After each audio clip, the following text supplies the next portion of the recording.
हमारे वरिष्ठ बैठे हुए हैं, हम लोगों ने इन्हीं से सब कुछ सीखा है। आज उन्होंने ही आग्रह किया है कि आप अपनी बातों को रखो, तो जो मैंने सीखा है उनको मैं आपके बीच में रखूंगा। सम्मेलन क्यों होता है? अभी दादा ने कहा, के दादा ने, कि सबसे दुरूह कार्य ग्रामीण अंचल में पत्रकारिता करने का है। साधन संसाधन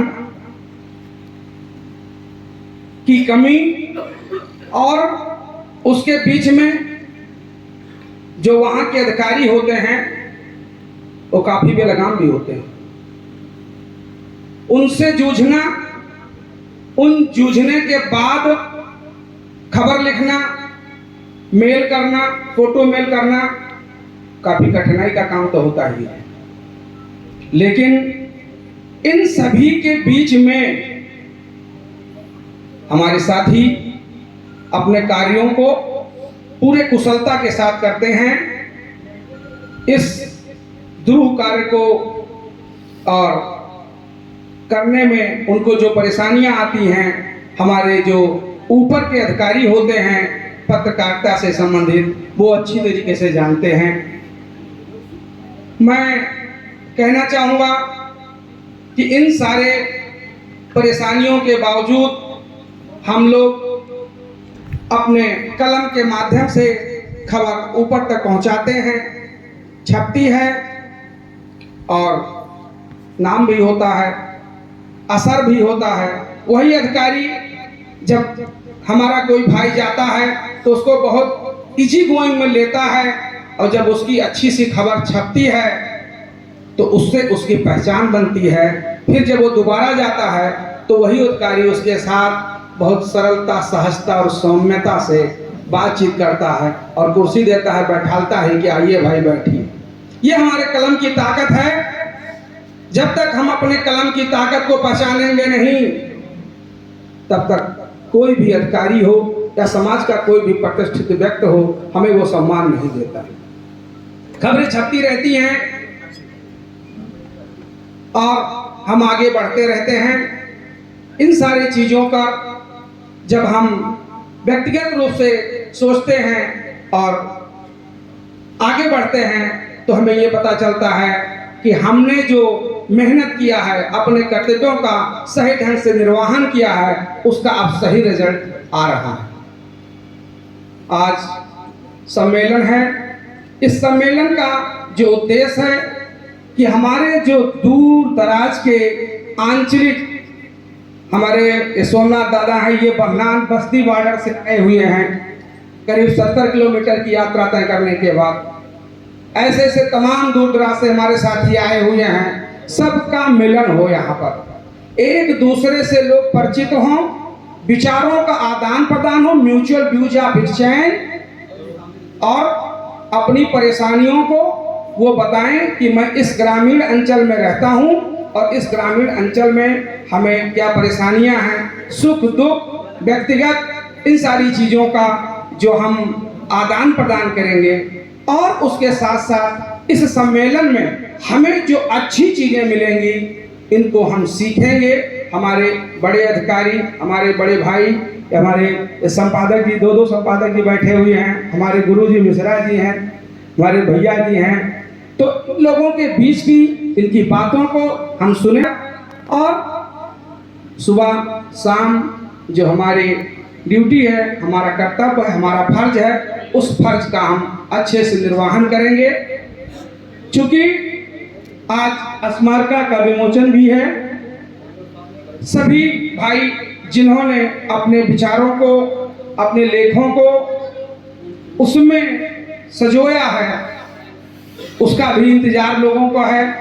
क्योंकि ये सिलसिला काफी दिनों से चल रहा था। लोगों ने अपने लेख, अपने विचार भेजे हैं और उसमें जरूर छपा होगा, वो भी उत्सुकता उनमें बनी हुई है। और आज पत्रकारिता जगत काफी आसान हो गया। वो समय था जब फैक्स करना पड़ता था। आज तो है, आपने फोटो लिया, खबर लिया, पेस्ट किया, मेल कर दिया।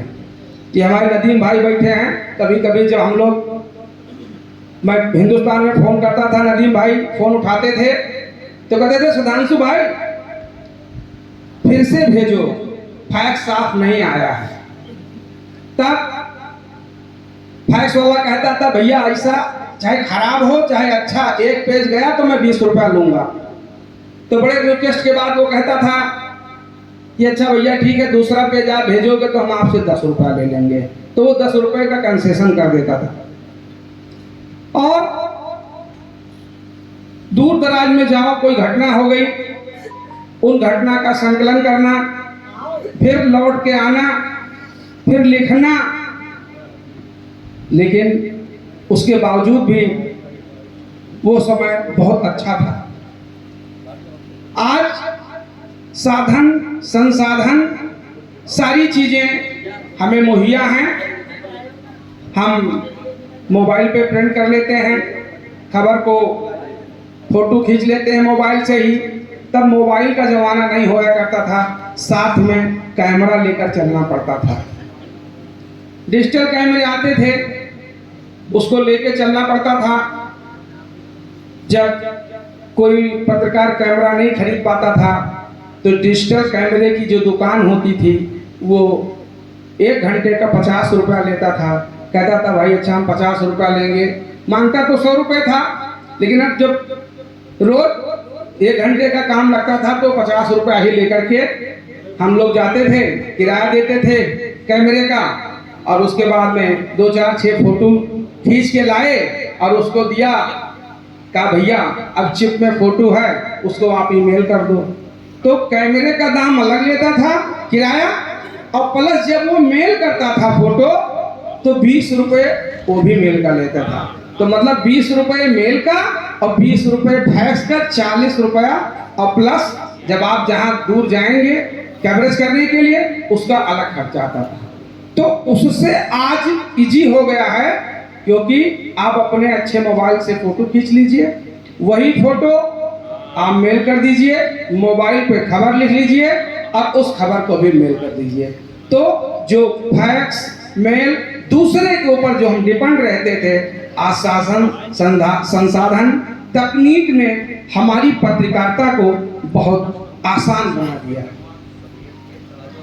हमारे वरिष्ठ साथी बैठे हुए हैं जो साइकिल चला के रिपोर्टिंग करने जाते थे, मोटरसाइकिल भी नहीं था, तो वो एक जब था, लेकिन हमारे वरिष्ठ साथी बताते हैं कि उसका एक अलग आनंद होता था, और उस आनंद में जो खुशी और रुचि मिलती थी उसकी एक अलग बात। आज व्यस्तता की जिंदगी है, किसी के पास समय नहीं है, सब अपने कार्यों में व्यस्त है।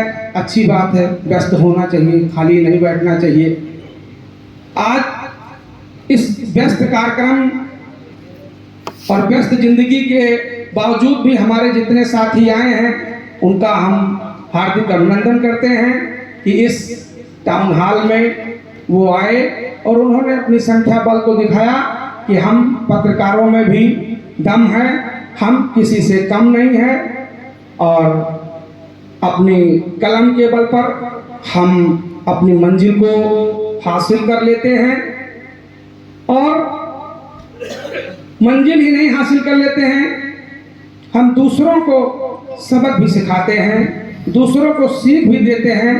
क्योंकि जो भी खबरें सकारात्मक होती हैं, गुणवत्ता परक होती हैं, उनसे जो युवा होते हैं, बच्चे होते हैं, बच्चियां होती हैं, पेपर पढ़ के वो काफ़ी सीख उनको मिलती है।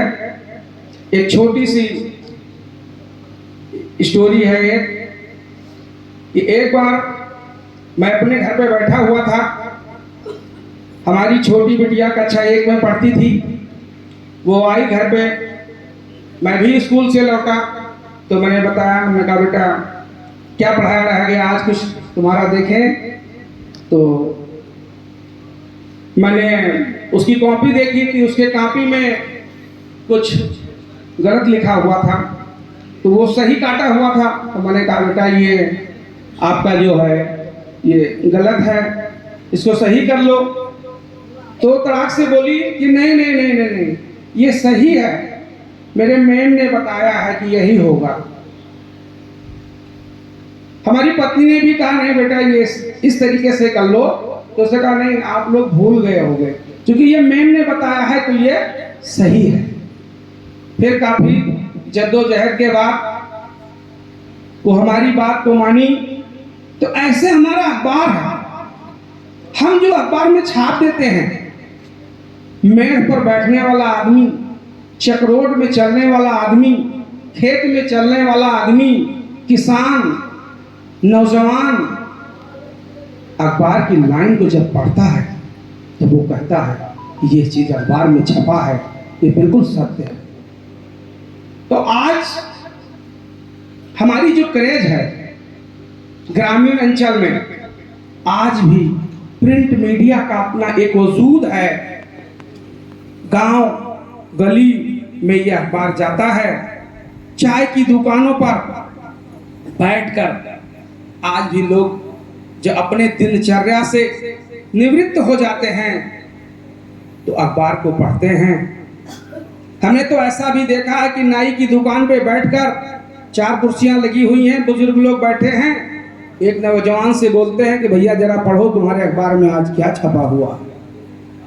जो अखबार नहीं पढ़ पाते हैं वो अखबार को सुनते हैं।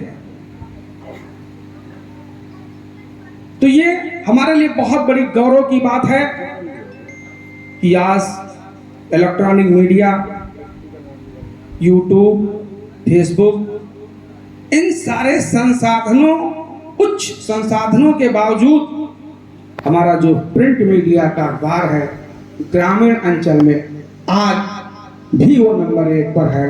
क्योंकि गांव का आदमी, सड़क का आदमी, चक्रोड पे चलने वाला आदमी आज भी वो इतनी भरोसा छपे हुए अखबार पे करता है जितना वो मोबाइल पे नहीं करता है। वो कहता है कि अगर अखबार में छपा है तो ये सही है, मोबाइल में आया वो कहता है हो सकता है थोड़ी बाद भी गायब हो जाए। तो हमारी जो अखबार एक दस्तावेज के रूप में है, उसकी विश्वसनीयता ग्रामीण से लेके शहर तक और सरकारी अमले में आज भी कायम है। और मैं अपनी तरफ से आप लोगों को भरोसा दिलाता हूं और सभी से ये चाहता हूं कि ये जो विश्वास है वो कायम रहे। हम इस रास्ते पे चलें कि लोग ये कहें कि इन्होंने जो आज लिखा है ये सत्य घटना पर आधारित है, ये चीज सत्य है। इससे हमारी अखबार की, हमारे मीडिया की, हमारे कलम की विश्वसनीयता पर प्रश्न चिन्ह नहीं लगता है। हमारे बीच में और भी तमाम वक्ता बैठे हुए हैं, मैं चाहूँगा कि वो आए और अपने विचारों को रखें इन चंद दोहों के साथ कि बहुभाषा बहुधर्म है, बहुरंगी परिधान। हमारा देश कैसा है कि बहुभाषा बहुधर्म है, बहुरंगी परिधान। एक तिरंगे के तले सारा हिंदुस्तान, एक तिरंगे के तले सारा हिंदुस्तान। हमारे तिरंगे की कल्पना कैसी है कि उड़े तिरंगा शिखर पर, उड़े तिरंगा शिखर पर, घटे न इसकी शान। उड़े तिरंगा शिखर पर, घटे न इसकी शान। इसकी रक्षा के लिए कभी बसंत कुर्बान, इसकी रक्षा के लिए कभी बसंत कुर्बान। जय हिंद।